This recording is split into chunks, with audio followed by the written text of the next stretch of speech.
Hello, everyone. Again, this is John Adkison doing another interview to put together the Circumcision docu-series.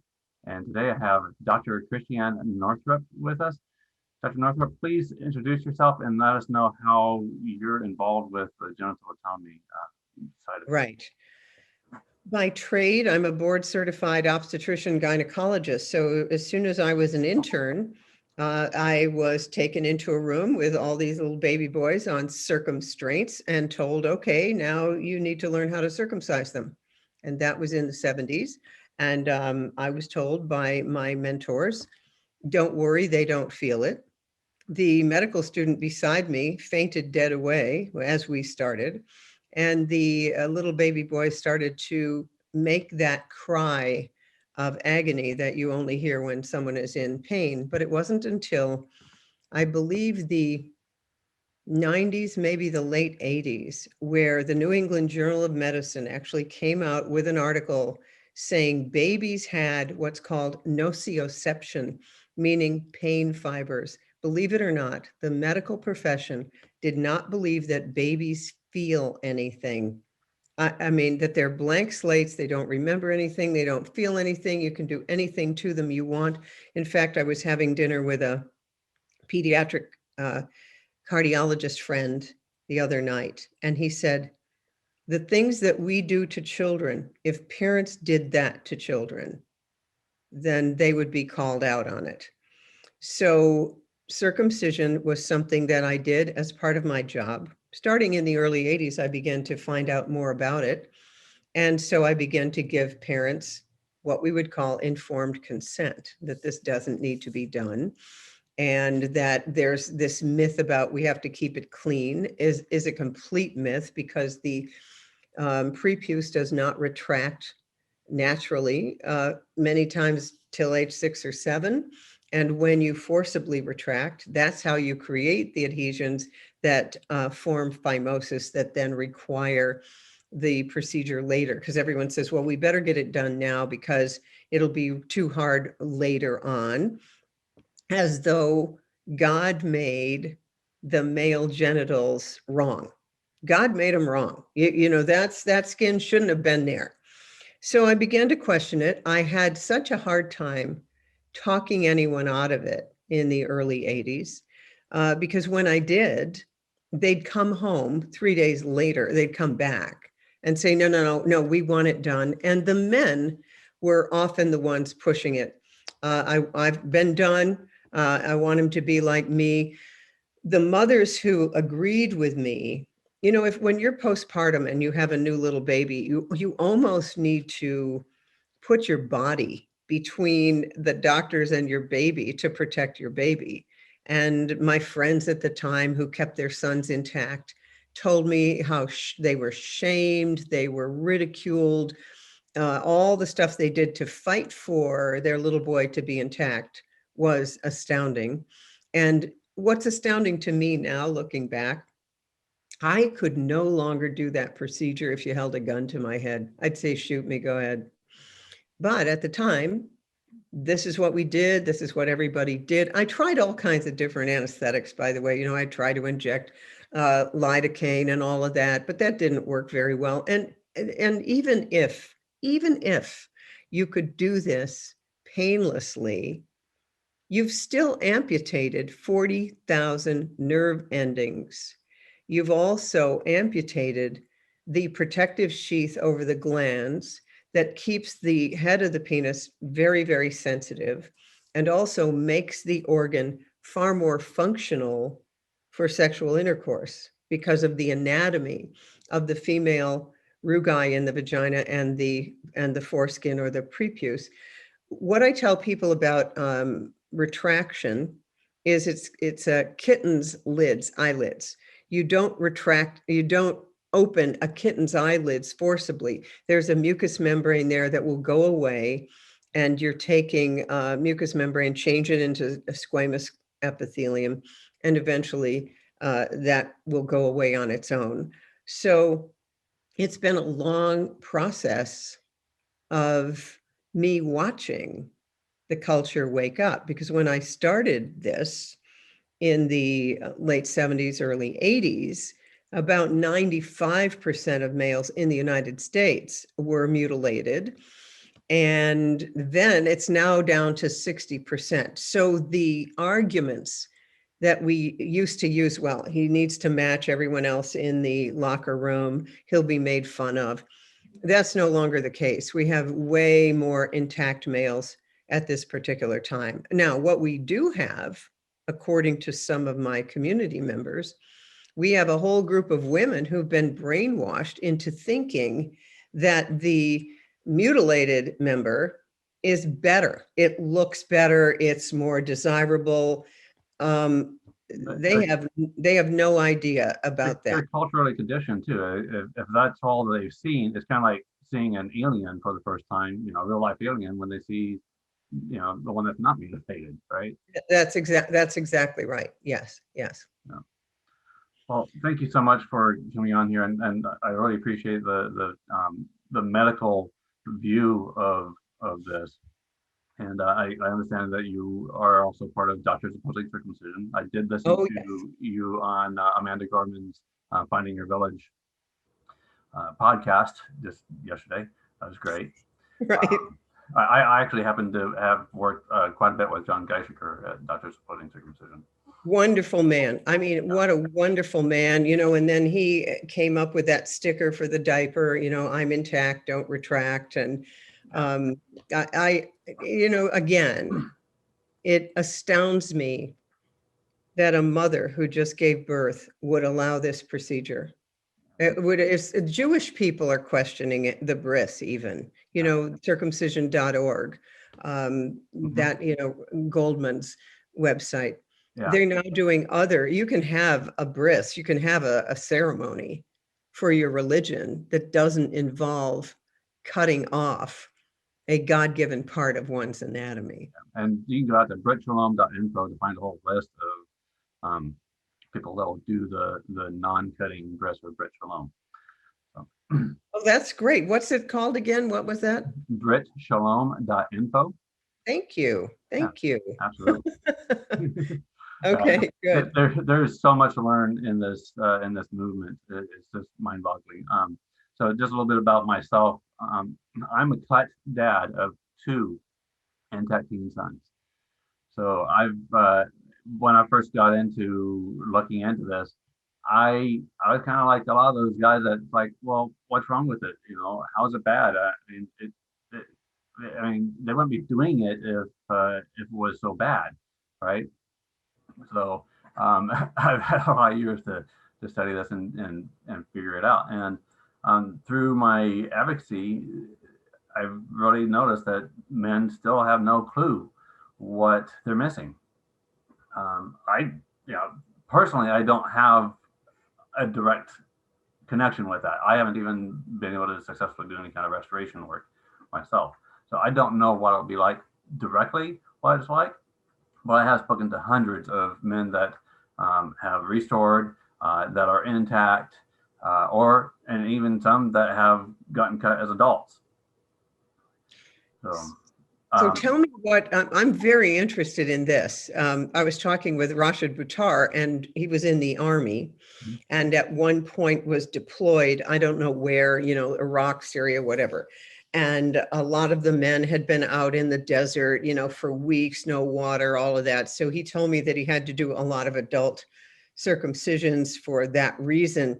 But what is the experience of the adults? Because there are men, and I've run into them who say, oh no, I want it done. Like, I have decided that I want it done. And I keep thinking, oh my God, don't do it, you know? So tell me what the experience has been. I'm actually very interested. So most men that have been happy about it they had some sort of medical issue. Okay. They had it for a long time, right? And what I suspect is that they were victims of forceful retraction. Of course. It caused things to get bad over time. Yes. Right. I've come across some guys that, you know, that wasn't it, and they were happy that they cut afterwards. But when you start digging in, I was like, okay, what's your new coverage index? Do you still have your frenulum? You know, I'd ask, you know, piercing questions about the details, and a lot of them can't even answer those questions. So yeah, I haven't really come across a whole lot of guys that were happy and were able to actually answer the questions about why exactly they did and where they, how they got cut and all that stuff.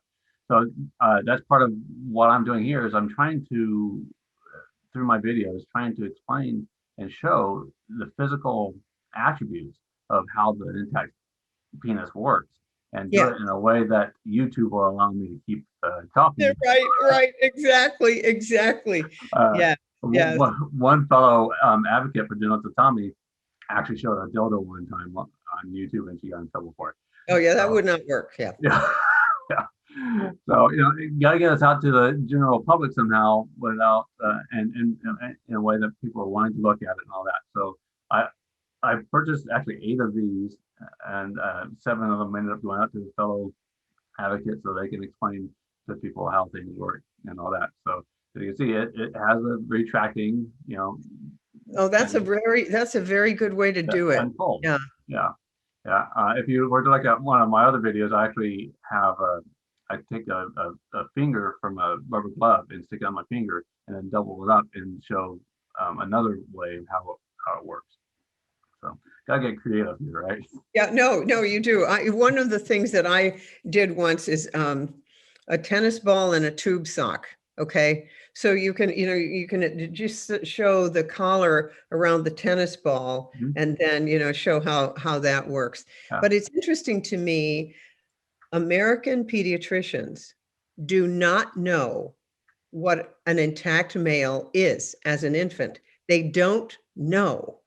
And so you've got to watch it. So hopefully, any new mother who's hearing this, um, and of course heard these stories from John Gessinger, where they take a baby in for a croup or whatever, and the intern or the whatever ends up taking off the diaper and retracting the prepuce. Like, what? yeah, Hello, this is not why it's almost like there's an obsession in the United States. And of course, as you well know, circumcision was started in the United States by Kellogg of Kellogg's cornflakes to yeah, prevent masturbation.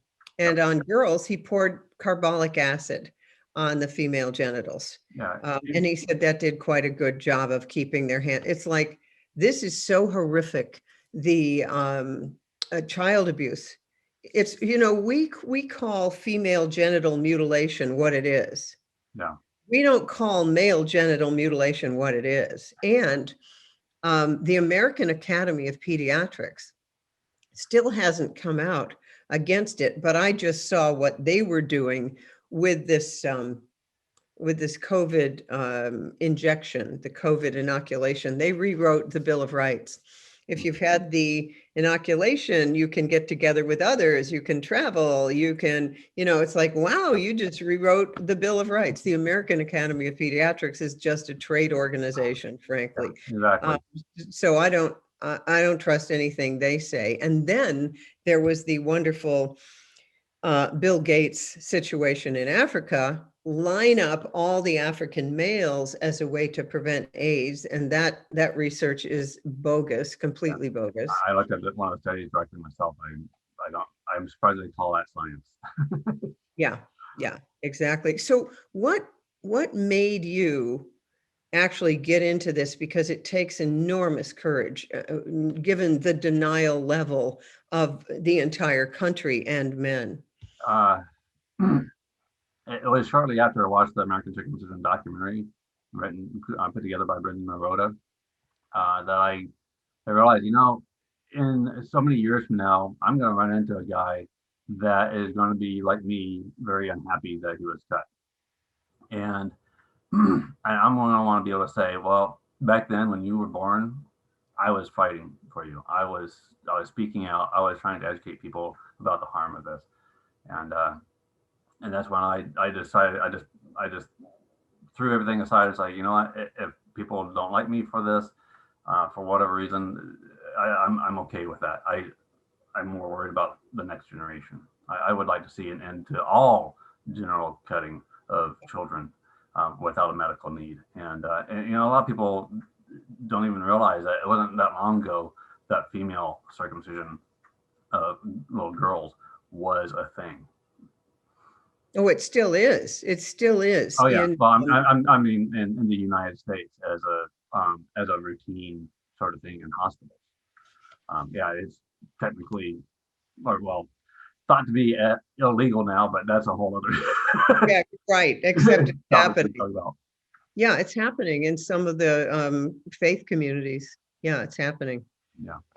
So Yeah. So my aim is to try to educate men about the harm, so more men would speak out about this.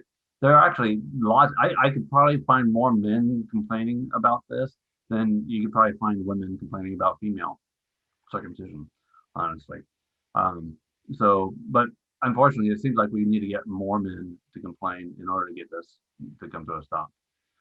So that's why I'm getting into the details about the harm. well, the other thing is, Medicare still pays for this procedure in many states. Now, Yeah. that's something that, they shouldn't be, they could save billions of dollars. Like, why are they paying for something that is completely unnecessary? Some of them, Tim Hammond from the Circumcision Harm .org site, he also did Whose Body Whose Rights. He actually said that all these insurance companies came back saying, well, we know this, but our constituents, our customers want this, so we're going to provide it. Oh, come on. That's like saying, okay, I know.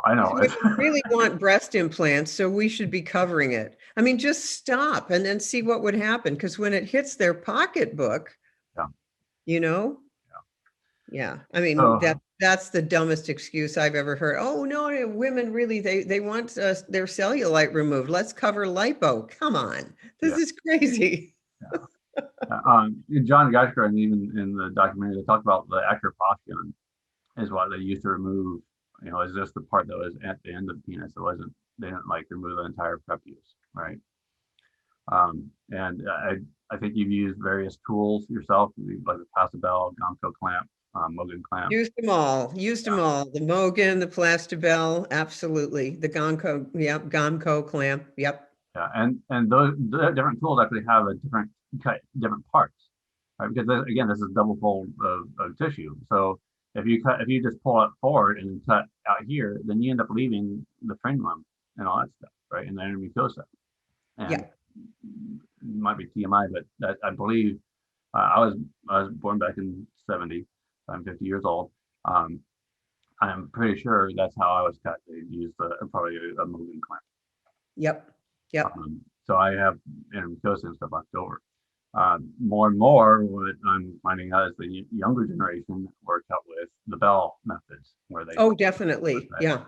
Well, the Mogen, the thing about the Mogen is if you don't get that exactly right, you're cutting off the glans penis. Yeah, exactly. So, if you cut down here, then you're getting that part down. Yeah, it's terrifying. Yeah. Terrifying. Yeah. It happens far more often than. In fact, I read something about they were using the Mogen clamp in Africa, and it caused a lot of accidents. Yep. And then what they used to do, because this was in my literature, so you cut off the male member by mistake, and then you raise her as a girl. Well, that doesn't work. David Raymer. That doesn't work. Yeah. So, yeah, it is I think we're going to look back on this maybe in 20 years and say, what in the world were we doing? I mean, this like bloodletting and leeches, although leeches go to acupuncture points. So I think there's probably something about a leech. So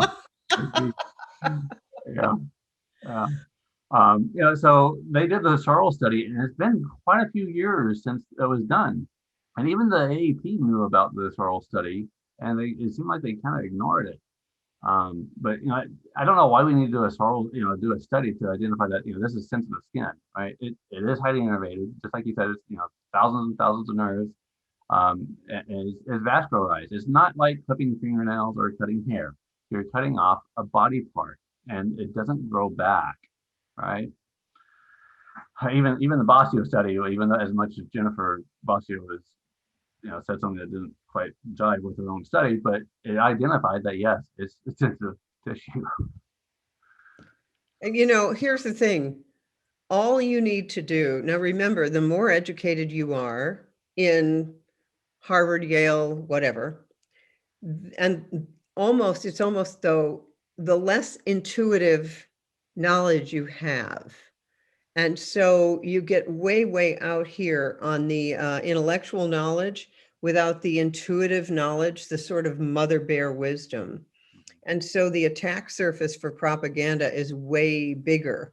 So my professor friend saying, don't worry, they can't feel it. But the med student, a woman, fainted because her body knew this was not true. Yeah. So you have to kind of, to even continue to do these, you have to steel yourself to what your body knows and what your body feels. And I always would try to get the mother to come in. I'd say, okay, if we're going to do this, then I want you in there to comfort your son. Not one would ever do it. And I would think, oh my God. And then I would take the baby back, wrap it up, give it to her. She'd be crying. And then, and I would tell her they have eating disorders for 3 days, sleep disorders for 3 days, at least. At least. Do you know the guy in Australia who is doing rituals with men of healing the pain of circumcision?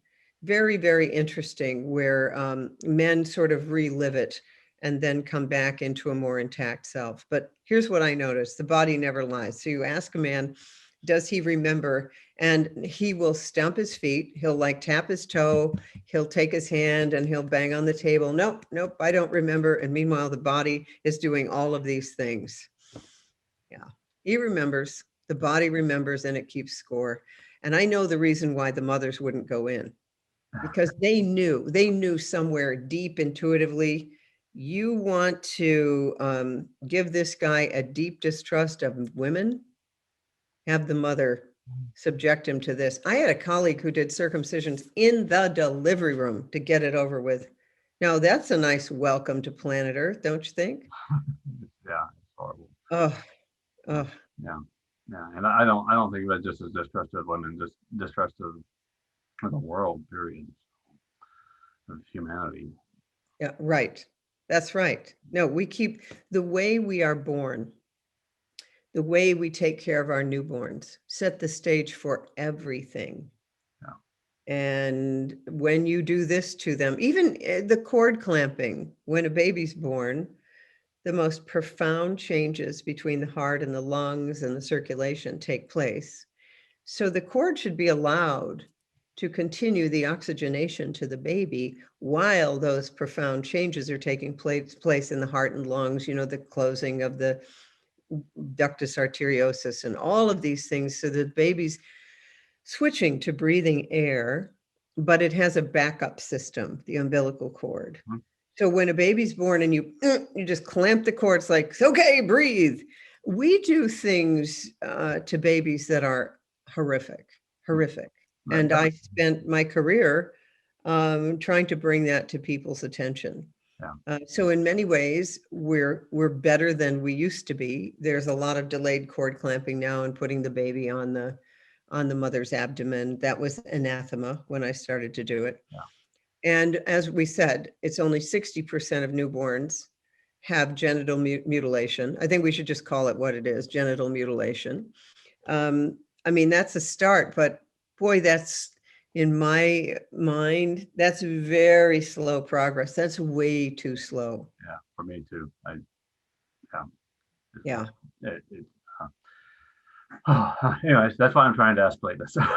Make it happen fast. So, right. Yeah, well, people feel so bad. Then you get cognitive dissonance, because if you really understood what you've done. Okay, so let me ask you, what's your conversation like with your mother? I was pretty successful with my own parents talking about this. My father has been was a little bit defensive, but he's cut too. So it's normal for men to be defensive over the other. That part, their manly part, is kind of something that is very tied to our ego. So facing the possibility that that's not as good down there as it could be, brings us up against lots of cognitive dissonance, just like you said. Oh, yeah. And I think that this issue is harder than any movement that has come before against slavery, and even like the pride stuff, the gay pride and all that, the LGBTQI stuff. I think that the cognitive dissonance on this issue goes so much deeper. And there's so many layers to it. It's kind of like peeling back, layers of an onion. Oh, absolutely. I just was talking with a woman who was, as a little kid, little baby, beaten in her crib by a neighborhood boy, just beaten with her bottle. God knows what he was working out. But here she is, right, in her 50s, and just coming to terms with the fact that because she was programmed by this trauma as an infant, she had a belief that she's not supposed to live, that she's not worthy of living. So what happens when you cut off such a sensitive, symbolically potent part of a male body when he's in the first 3 days of life?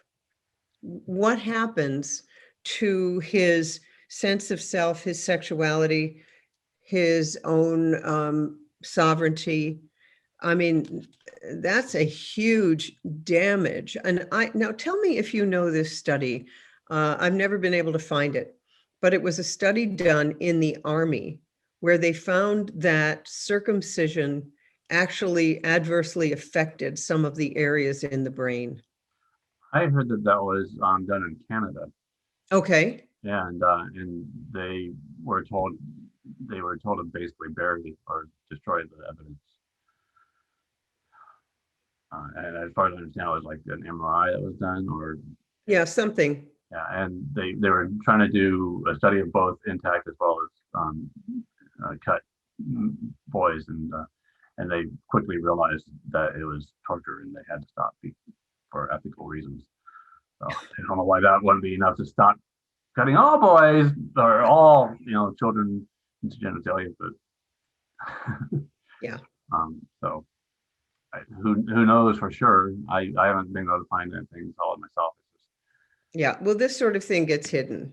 yeah. No, it gets hidden. Yeah. Yeah. So, but what's not hidden, as long as as long as people are walking around naked, is that the intact penis does function. It does have value. The prepuce does have value, and a lot of people think that we're overblowing it or whatever. And I'm trying to show it's not overblown. That is a valuable body part. It serves so many functions, right?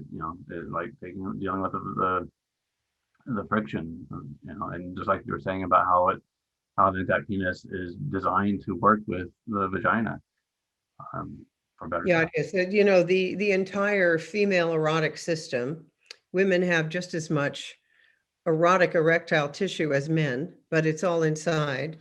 Yeah. And in the United States, only 25% of women have orgasm with intercourse. And part of the reason for that is that the circumcised penis, what women will explain who know the difference, is that it's like having someone sort of blindly, it's like the penis is blind, as opposed to when you have the prepuce there and it's gripping the rugae of the vagina. The stimulation of the clitoral system is far more effective. So therefore, orgasm is reached very easily with intercourse. And only 25% of women in the United States reach orgasm through intercourse. So there's all this, other stuff that people have to do, which is fine, but it would be, good to know, the book, Sex as Nature Intended It. You got that? Yeah, yeah, it's all about that. Excuse me, one moment, I gotta just plug this thing in so it doesn't die on me. All right, come on, you can do this. Okay. All right. So, I love the work that you're doing because this is for men and women. It's for health, it's for pleasure, it's for living life as a full, intact human being. Yeah. And the fact that we have been robbed of this, just robbed of this, it's almost as though medicine, modern medicine, is it's a method of tyranny against humanity. And having been very well trained in that and board certified in that, I know from whence I speak. I'm not making this up. I was trained. Yeah. Yeah. Yeah. Oh, yeah. Yeah, I've heard that medical textbooks often don't even provide any details about the anatomy of genitalia, period, and not just male genitalia, but there's so Oh, much. there's nothing about female. I can tell you that because when I did one of the revisions on my book, I said to my medical illustrator, and he's the illustrator for the New England Journal of Medicine. So I said, look, why don't you go down to the Countway Medical Library at Harvard and get the anatomic plates of the female erotic system and the clitoral system so we can include this. He comes back and he goes, they're not there. Yeah, There aren't any. yeah, The entire anatomy of the clitoris was only characterized and studied 25 years after we landed a man on the moon. I mean, really, really, I mean, it's kind of unbelievable, isn't it? yeah, It's unbelievable. But, here's the thing. I think that our sexuality has been hijacked, just our basic human sexuality as a power source of bonding within a relationship, of connection to divine source, has all been hijacked. It's been, so it's been pornographied. I mean, in the 2020 thing, when this business was considered essential, this is non-essential. I think pornography was considered essential, but the mom and pop hardware store, grocery store, or your restaurant, that's non-essential. I mean, it is crazy, but I believe that the very fact that you are out here as a young man doing this work says to me the times they are changing, because I got pretty much nowhere. Now, I kept banging the drum all the while, but now,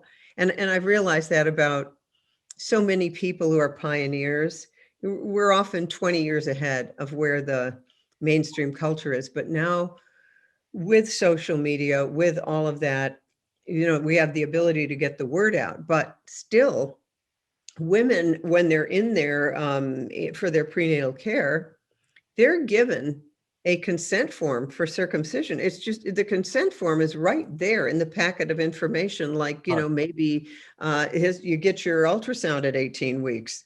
That shouldn't be there. I mean, there's no informed consent whatsoever. And that needs to change. But there's so many other things that need to change, like, like every baby getting a hepatitis B shot at birth, which contains 15 times the amount of aluminum that it should. Those are other things to consider. But I mean, generally intact, an intact baby boy, you don't need to do any special cleaning. Urine is sterile. It's not going to get down in there between the prepuce and the head of the glands. I mean, and then my sister did not circumcise her sons. Her husband is circumcised, and they would just retract their foreskin in the bathtub and say, now I'm like daddy and now I'm like me. I mean, they didn't have any trouble. It's not a thing. Yeah. It's not a thing with men unless you make it a thing. The kid doesn't care. Yeah. So, the glands is a mucosal part, right? Like on the side of your eyelid or inside your mouth, stuff like that, right?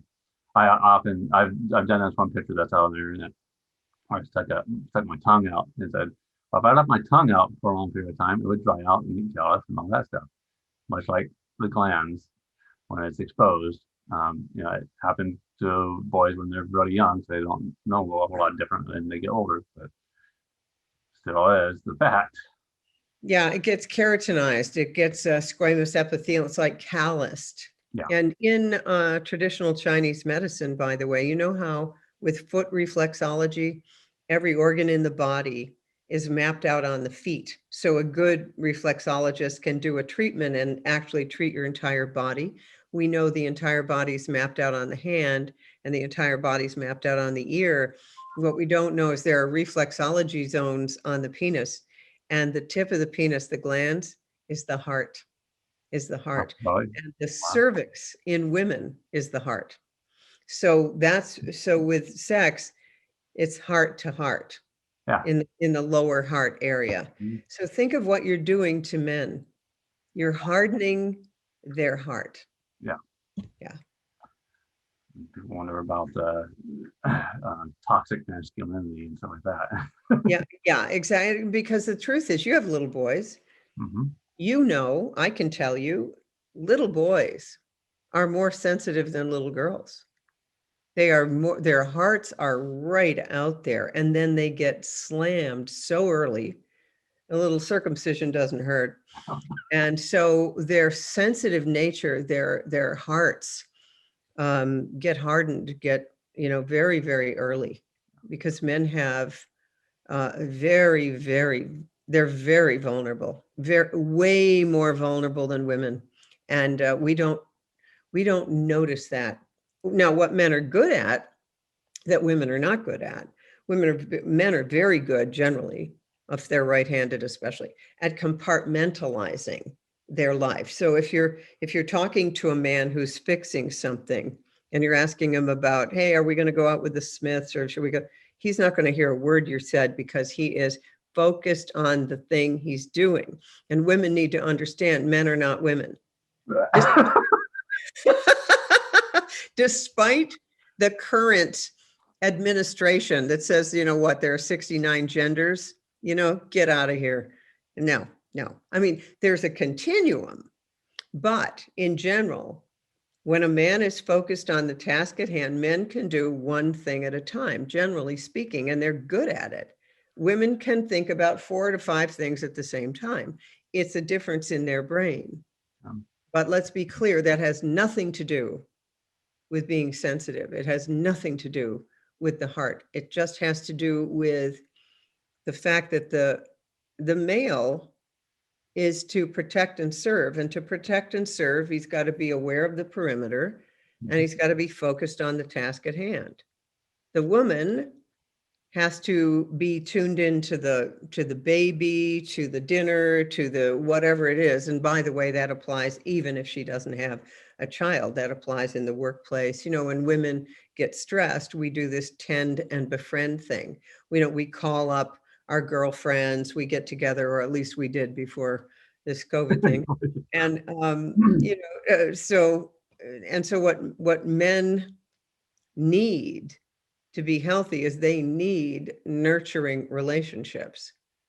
And if you start your life with having the most painful experience you will ever have in the first 3 days of life, that is not a good imprint.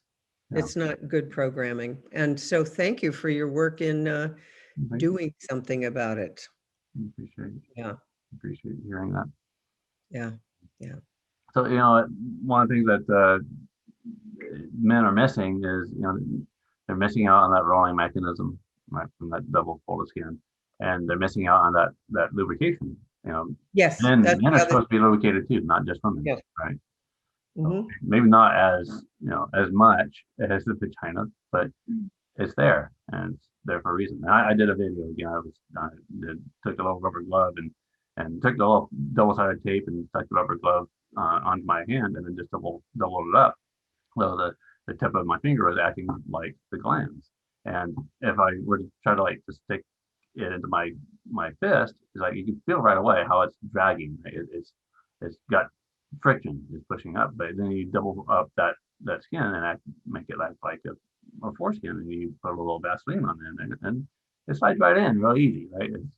That's exactly, it's a very different experience. Yeah. It's a very different experience. And if you haven't had it, again, it's the old, you don't know Yeah. what you're missing. Have you interviewed any men who had to have it done for whatever reason, but then could really say to you, okay, it's no longer the same, like I really wish I hadn't had to have that done? Not yet, but I know some, and I think maybe I'll reach out to them and try to get them to do an interview. There are some videos that I've come across on YouTube where men have talked about the process of getting it done and their recovery and all that. But I haven't seen them talk about how, at least not videos yet, of how different it is. I've seen plenty of tweets. What is the state of foreskin restoration? Like, who's doing it? And, what about those rings that people use? And, because the skin, we know from a woman's pregnant abdomen, the skin is very stretchable because the abdominal skin stretches to cover, even twins. So the shaft of the penis and the skin there can be, to some extent, stretched. So what's the state of that? Yeah, so I attend meetings with norm.org. The LA area has in-person meetings, and since the pandemic started, it's all Zoom meetings. Yeah, right. And some men are successful, some are not. This guy that wrote this book actually happens to be in LA as well. Okay. He actually attended one of the norm meetings and talked about his experience and what is in the book. And he actually ended up not doing just restoration, but he also did some cosmetic surgery where where they transplant some skin from elsewhere. Yeah. But every time you do surgery sort of stuff, you end up with scar tissue, and scar tissue doesn't have nerves in it. It's different. It's different. Yeah, definitely. And we also know that the prepuce, the foreskin, by the way, if you ever needed a skin graft, that's the best possible place to take it, because you can take that prepuce and it can be cultured to cover an entire football field. That's how many fibroblasts are there. So, you'd want to have that just in case, if you needed a hand surgery or anything of that nature. So removing that, and then, what do you know about, and believe me, I don't know anything about this except what I've heard, is taking the foreskin and making skin creams out of it, like the hospital's selling that for collagen. I don't know what's the state of that. I mean, talk about a black market. Yeah, I know Oprah Winfrey talked about it. Sandra Bullock talked about it on the Ellen Show, and there's others that admitted that they got their, penis facials. I mean, all you have to do is Google penis facial. It pretty clearly pops up all over the place just using fibroblasts. Even Eric Hopper, who did his video at Harvard, Sex and Circumcision, an American Love Story, talks a little bit about that too, as well. But Dr. Fahmy, he attends as we call it, the Bodyguards, and we do have a YouTube channel now, but it's an international coalition.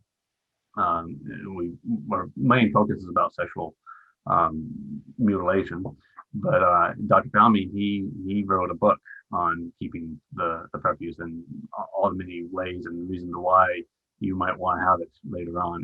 Yeah, right. He just did a presentation this last meeting, and I almost got sick from looking at all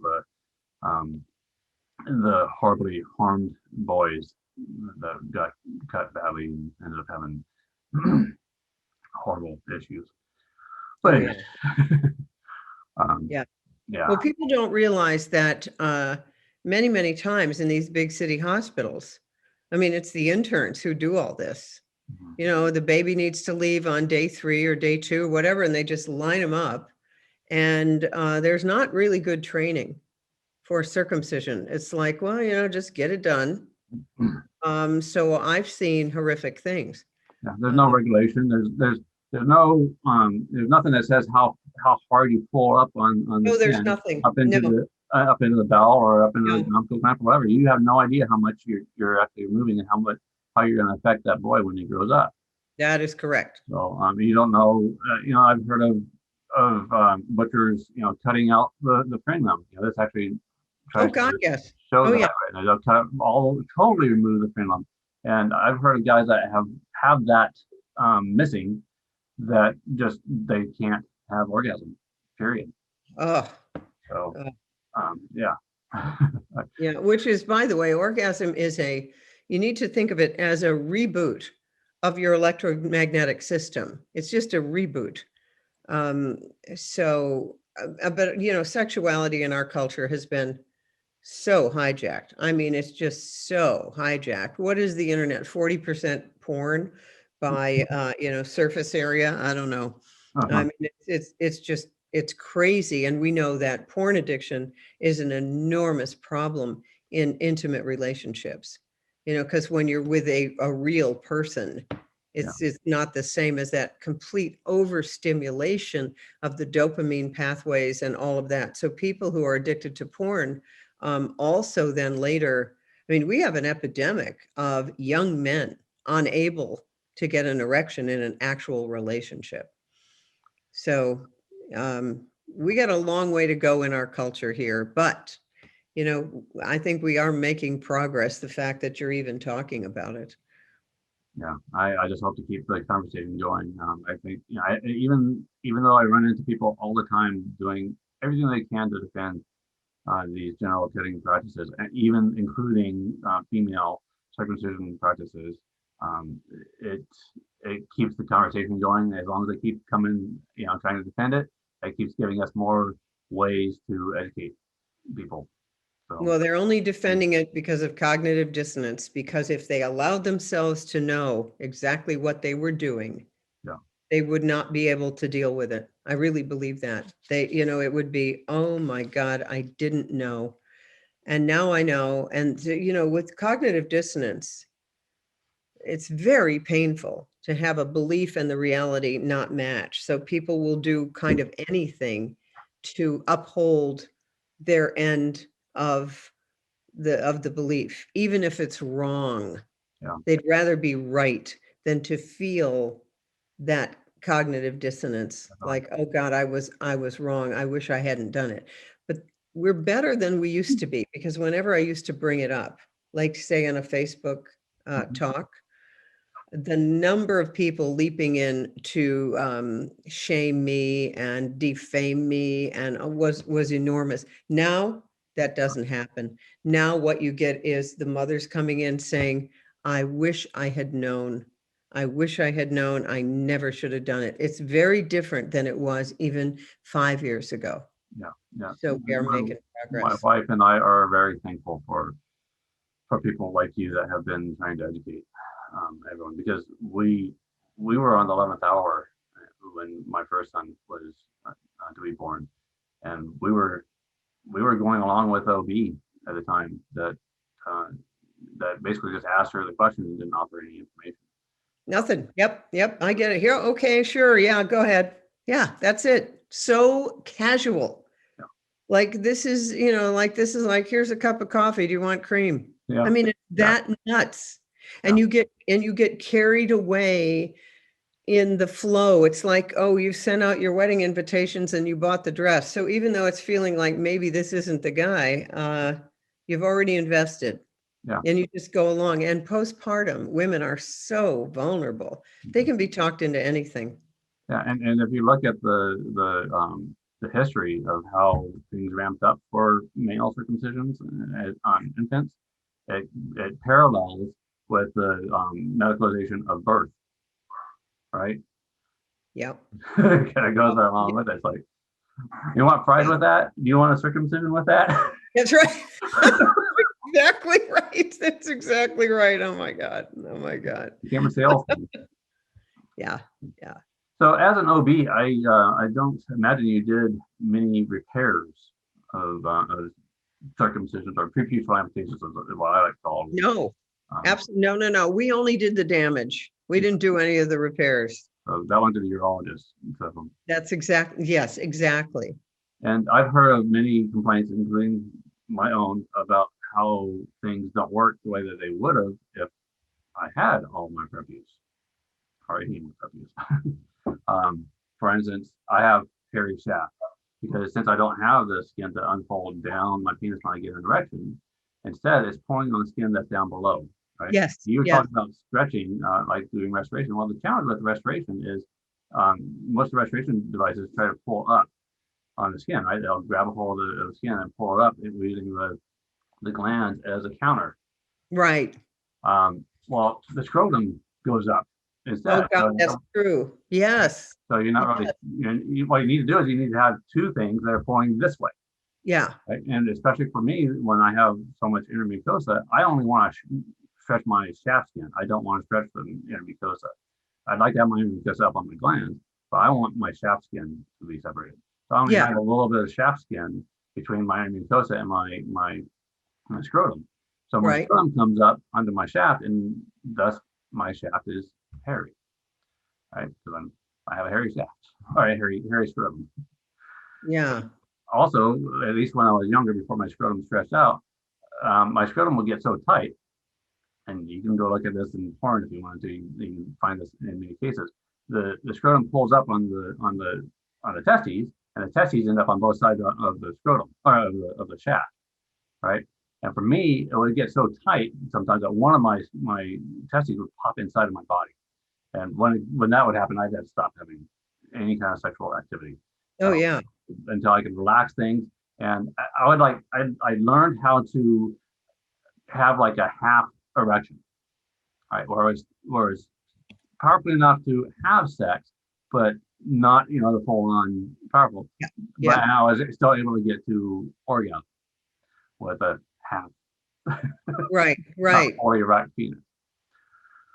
So, and same is true on the other side of the penis, right? So you have the bottom of the penis where the frenulum is, right? And then you have the top of the penis that goes towards the pelvic floor. Right. So for me, when that skin would get tight during an erection, it would kind of act like a crane, like on the back of um, a tow truck. You got that cable that's on Yeah. the top that pulls Yes, up, exactly. right? So Yeah. it does the same thing for me. Is it would get so tight, it would cause my penis to go up to my stomach. It's like it kind of seems funny, but not really. I could make my erection go up and down and cause my penis to slap my stomach. Uh, so Wow. and that kind of creates challenges for sex because your penis is supposed to be outward, not up. Exactly. Exactly. Yeah. Yeah. um, And then there's meatal stenosis, as I'm sure you know, is a very common effect of That's right. boys. I still think I have a certain level of that. Stenosis being the narrowing of the meatus, the area Hmm. where the urine comes out. But I also, when I was a boy, I put this together after learning about meatal stenosis. Um, I was with my grandmother one summer, and when I urinate, I kind of make a mess, and she was like, what's going on there? So she took me to the doctor. I actually have a little skin bridge across my meatus. So, just some scar tissue that grew there, and Yep. and just sliced it, and I was fine. But I've heard of men that have had to, like get drilled out and stuff like that for meatal stenosis. Uh, Yeah. I think there's a certain degree for myself because when I urinate, I can feel a little sharpness right at the end. And I've seen pictures of intact men. You like squeeze the glands a little bit, and you can see how much different the meatus is on an intact man compared to one that was previously amputated as an infant. Right. Right. And you were also talking about how how when they do forceful retraction, it ends up causing things to they call it phimosis, but I think there's actually two different types of phimosis. Yeah. Um, or one is where things are attached in there still between the inner mucosa and the glands. And then there's also where the darkness fascia is too tight and it doesn't open up as the prepuce rolls down over Right. the glands because it's supposed to spread out. Yep. Yep. But what happens in some cases where there's preputial amputations is there's still a little bit of inner mucosa still left there, and the body tries to repair itself, right? And if there's just enough there where, when the child's penis is flaccid and that inner mucosa touches the glands, the body tries to repair itself and it reattaches, leading to skin bridges. I've That's right. heard of guys that have it to like stick a Q-tip in between underneath their corona and the inner mucosa to keep that clean. And they're just too afraid of getting it cut off to Yeah. deal with that. Yeah. And then there's erectile dysfunction that happens from this. And I think, as you probably know, erectile dysfunction is not just a physical thing, but there's also, our biggest sexual organ is up here, our brain, right? Right. That's Exactly. right. So if as as we know, as we learn, figure out that we're missing something down there, it's going to get in the way of That's right. focusing on the act of sex. That's right. So what, I need to go to another thing Okay. in a minute. So let me just end with, as an OBGYN physician, I've done hundreds of these. It is part of my redemption to to talk to you and save as many men and boys as we possibly can. And because we shouldn't even have to have this conversation. I think if people knew, I mean, I've learned a lot from you today. Hmm. If people knew what the possible um, trajectory of this mutilation was, they would never do it. And it's a big area of, it's a big abyss of misinformation. And many urologists don't know about this stuff. Pediatricians don't know about this stuff. So this is where, when we look at, doctors opposing circumcision, Intact America, all of these people, and you finally, okay, so hold that up, please. This Okay. is foreskin for the win from Intact. You have a lot of courage. This is, to even go near this subject with other men, because like I said, men are so sensitive and they'll do anything to avoid going near this primal wound. But we know that all healing begins with witnessing. A wound has to be witnessed and then you heal it. So you're doing a magnificent job Thank you. of witnessing these primal wounds of men and then being a warrior for the hearts and souls of men. So Thank you, thank you. Dr. Northrup, for your leadership and your bravery. Thank you. All right. Okay. Have a great day. Thanks. Bye-bye.